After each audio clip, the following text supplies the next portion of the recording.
C'est une bâtisse en ruine au milieu de la savane. Les gardes-chasse l'appelaient la maison des lions.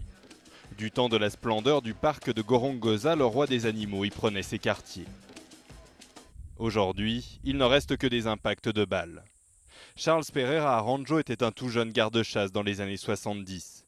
Il a vécu la fin de cet âge d'or, avant la guerre civile qui opposa le Renamo et le Frelimo, le parti au pouvoir après l'indépendance en 1975.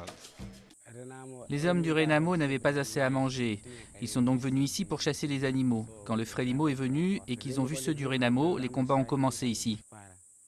En 1992, à la fin du conflit, le garde-chasse retrouve son emploi, mais le parc est vide.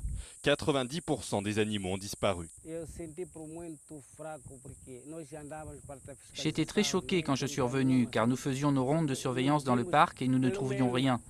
Les seuls animaux vivants que nous voyions étaient des singes, mais même les singes restaient à 100, 200 mètres de distance.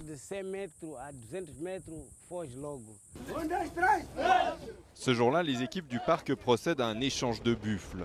Rabattus par hélicoptère, anesthésiés, les bêtes doivent repartir vers une autre réserve.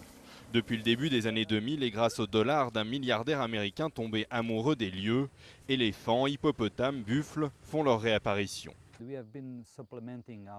Nous sommes arrivés à développer les populations existantes au point que leur nombre est aujourd'hui viable, particulièrement dans le cas des buffles et des animaux sauvages.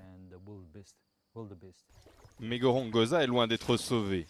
Nous arrivons au village de Vigno, à la périphérie du parc. 200 000 personnes vivent dans cette zone tampon.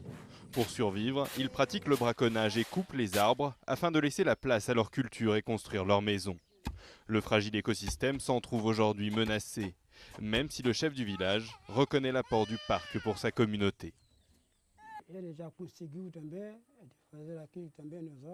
Les gens du parc ont construit une école et un dispensaire ici.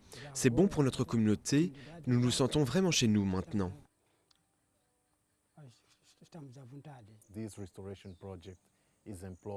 Avec ce programme de réhabilitation, le parc emploie plus de 400 personnes, la plupart venant de l'immédiate périphérie. Les gens commencent à réaliser qu'ils bénéficient de l'existence du parc. Si l'argument fonctionne auprès de ceux qui ont trouvé un emploi et donc bénéficient d'un salaire fixe dans cette région très pauvre, il reste insuffisant pour mettre un terme au braconnage et à la déforestation. Si les gens ne trouvent pas de travail, ils reviennent braconner.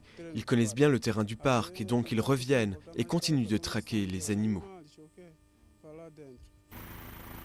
Alors que Gorongosa se remet doucement des blessures de la guerre, les équipes du parc doivent mener une nouvelle bataille pour sa survie. Une bataille pour la vie sauvage qui ne pourra se gagner que si elle n'oublie pas les hommes qui l'entourent.